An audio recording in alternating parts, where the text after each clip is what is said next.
Do you find yourself looking at really successful people and thinking to yourself that you've done all of the mindset work? You follow the best coaches on their podcast, their Instagram, you consume all of this information. Yet, unlike these people who seem to have it so easy that success comes so naturally, you're still banging your head against the wall. You feel like there's some invisible net that you can't seem to break through.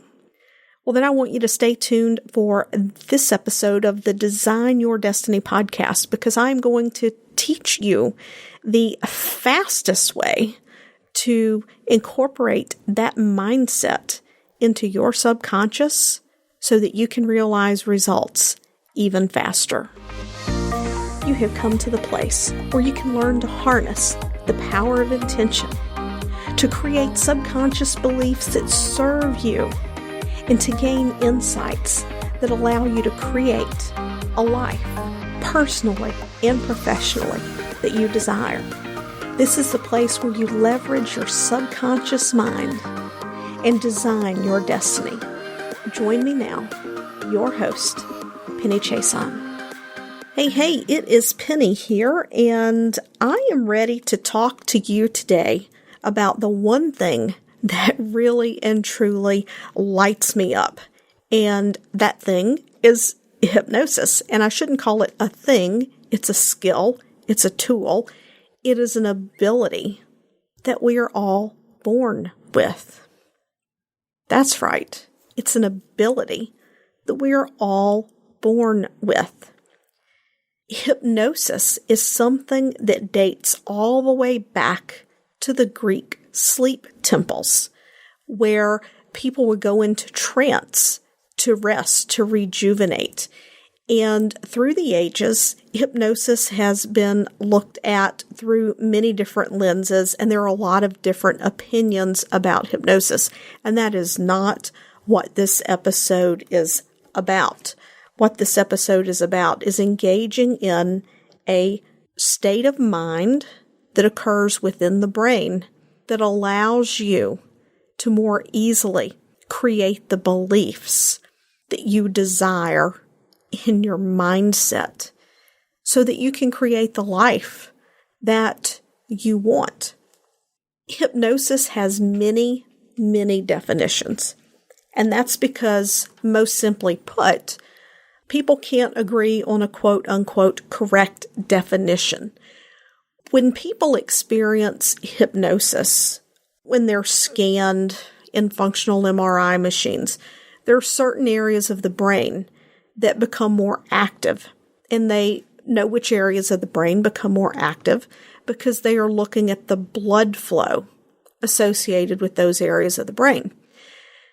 They have also done studies where they use what is called EEG. Most commonly, people think of EEG when someone they know has to have one because they've had a seizure or they have a sleep study done. They monitor EEG to look for the brainwave states that are either associated with seizures, if that's the issue, or with deep sleep.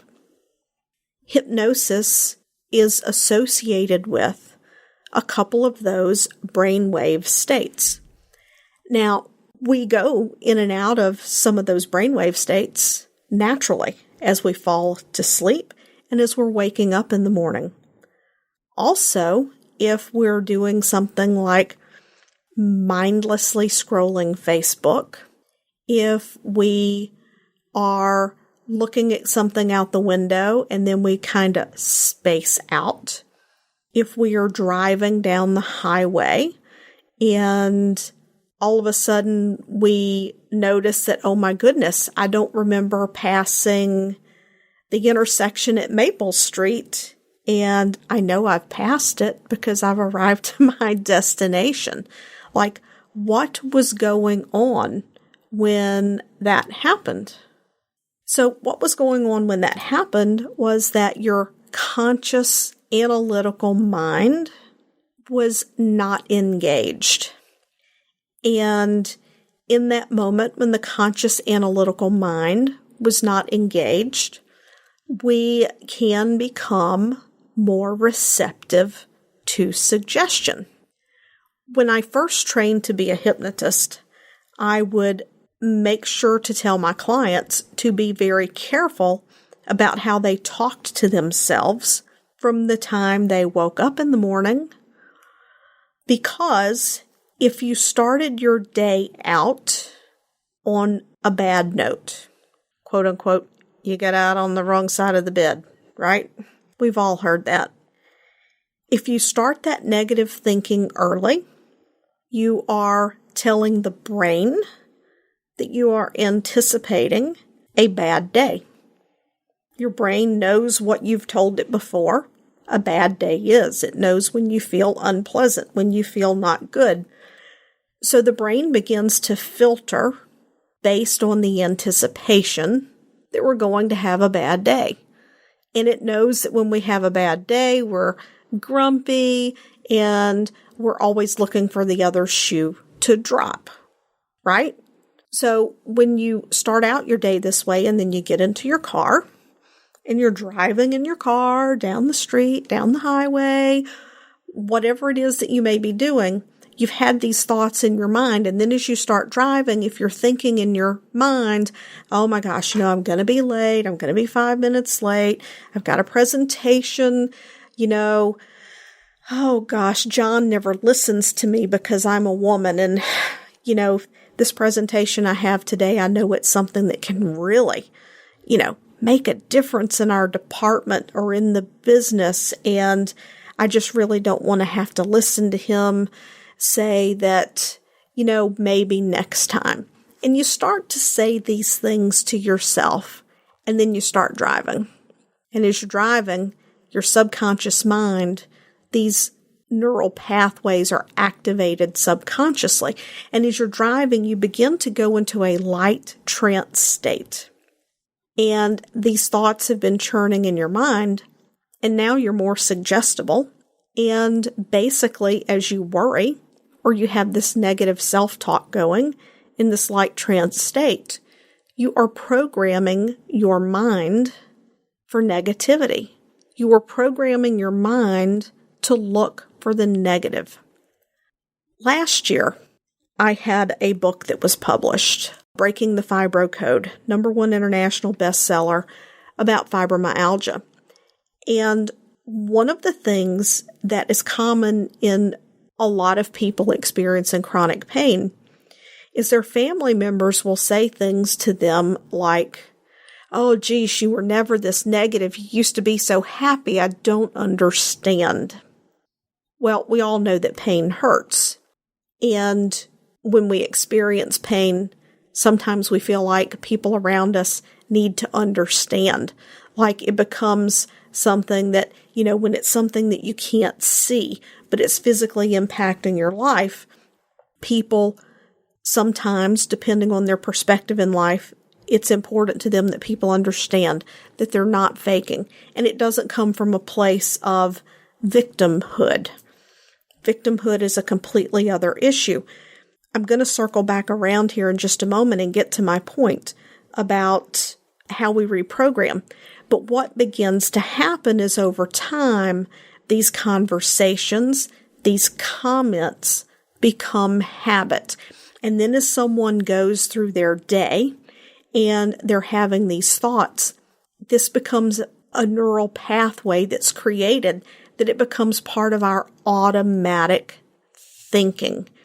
And this is how very subtly, very insidiously, without people realizing that once they were very positive and optimistic, now they've gotten into this rut of this path and they can't get out of it. And then when people approach them about it, they become very defensive and it becomes difficult to communicate from both perspectives. So what will begin to happen is that over time, someone will continue to talk about how they feel, talk about how their circumstances in life have changed because of this pain. And the more that they repeat the story, without them even realizing it, it becomes a part of their identity. So we have to be very careful about how we talk to ourselves, because without even realizing it, we can begin to take on an identity that doesn't serve us. It doesn't change our circumstances. It doesn't change the challenges that we're dealing with in life or in business or in our profession. But what it does is it colors the way we receive the information around it. So, yes, I would tell my clients when they're driving in the morning to pay very close attention to how they talk to themselves, because if you're talking to yourself about worry, about negativity, about what you don't want in life, you're programming yourself negatively. It is a negative form of self-hypnosis. So the goal of self-hypnosis is to take this phenomenon, this brainwave state, this ability that we have to be more suggestible, and to use it positively. You see, most of the actions that we take, well, actually all of the actions that we take, are based on subconscious beliefs. A lot of beliefs we don't even realize we have because they were formed before the age of 7. And for most people, these beliefs are completely supportive and positive, but as we grow through life, as we have experiences, we add information to those beliefs. And what we do is when we go through life, we interpret situations based on beliefs of whether they make us feel safe and secure, or we are fearful. And it's these interpretations that create our perspective on life. So if in the past you had gone out, say you were in high school and you tried out for the high school cheer team, you prepared, you worked so hard, and this was your first time really putting yourself out in front of a lot of people. And you try out, and I don't know how things were at your age. I mean, I'm almost 50. So back in the days when I was in junior high school, if you tried out for cheerleader, you practiced. They would see if you kind of, met the minimum requirements to try out for the team. And then what you would do is you represented your grade. So you would go in front of your grade and you would cheer, and then your grade would vote for you.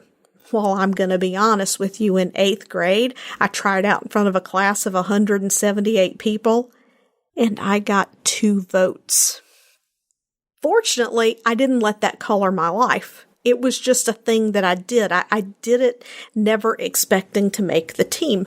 But if you were someone that this is what you really wanted, you had built up, say that you had a lot of friends, yeah, I'll vote for you, I'll vote for you, I'll vote for you. And then you go and you try out and you only got 2 votes, but you got 25 friends, then that is going to influence your belief about yourself to some degree.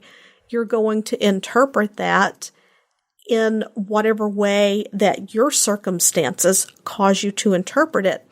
And then later in life, maybe you're ready to start a business and you've done all the research and everything's going well, but now you actually have to get into the public with it. You're all ready to go and now you have to tell people about it. And you have yourself thinking, well, maybe this business isn't such a good idea. Or maybe it is a good idea. This is what I really want, but I don't know what are people going to say. That's because you had an experience that influenced your subconscious because there was emotion tied to it. This is where self-hypnosis becomes the fastest and the best way to overcome this issue. Now, I want to tell you a few key things about hypnosis. Number 1, it's not sleep. 2, it's simply a focused state of attention where your subconscious mind becomes more suggestible.